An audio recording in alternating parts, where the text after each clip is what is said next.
शक्तीपीठ महामार्ग सोलापूर सांगली आणि कोल्हापूरमधून इतर मार्गाने घालवण्याची चर्चा सुरू। फडणवीसांची अनौपचारिक गप्पांमध्ये माहिती, तर याला राजू शेट्टींचा विरोध। 12ही जिल्ह्यातून महामार्गाला विरोध, मग हा हट्टहास कशासाठी? राजू शेट्टींचा सवाल। सोलापुरातील 4 नव्हे 5 माजी आमदार भाजपच्या वाटेवर। अजित पवारांच्या राष्ट्रवादीच्या यशवंत मानेंचा दावा, पक्षाच्या वरिष्ठांकडून आमच्याशी संपर्क नसल्याची माहिती। पंकजा मुंडे यांचं गोपीनाथ मुंडेंच्या खऱ्या वारसदार प्रकाश महाजन यांची प्रतिक्रिया। मुंडेंच्या राजकीय वारसदाराबद्दलचा प्रश्न भुजबळांनी सुरू केलेला आहे। तुम्हाला कुणी अधिकार दिला? आत्ताच भाऊ बहीण एकत्र आले, कशाला मिठाचा खडा टाकता? महाजनांचा सवाल। तर हा अधिकार करुणा मुंडेंना नाही, असंही केलं स्पष्ट।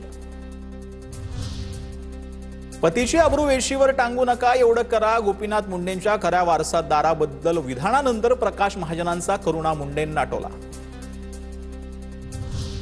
गोपीनाथ मुंडेंच्या वारसाबाबतच्या विषयाची छगन भुजबळांकडून सुरुवात। गोपीनाथ मुंडेंचा वारसदार ठरवायला भुजबळ तळाट्याच्या भूमिकेत आहेत का? प्रकाश महाजनांचा टोला।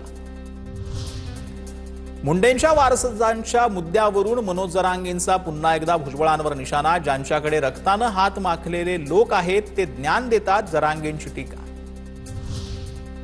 सिल्वर ओक निवासस्थानी मंत्री प्रताप सरनाईक आणि शरद पवारांची भेट। मुंबई क्रिकेट असोसिएशनच्या निवडणुकीच्या पार्श्वभूमीवर भेट घेतल्याची शक्यता।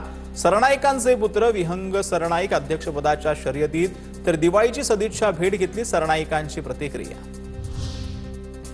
भंडाऱ्याच्या बेला परिसरातील 150हून अधिक तरुणांच्या शिंदेच्या शिवसेनेत प्रवेश। आमदार नरेंद्र भोंडेकरांच्या उपस्थितीत शिवसेनेत पक्षप्रवेश। ठाकरेंच्या शिवसेनेच्या 27 ऑक्टोबरला निर्धार मेळावा। संकल्प व विजयाचा, मुंबई जिंकण्याचा मेळाव्याचा बॅनरवर उल्लेख।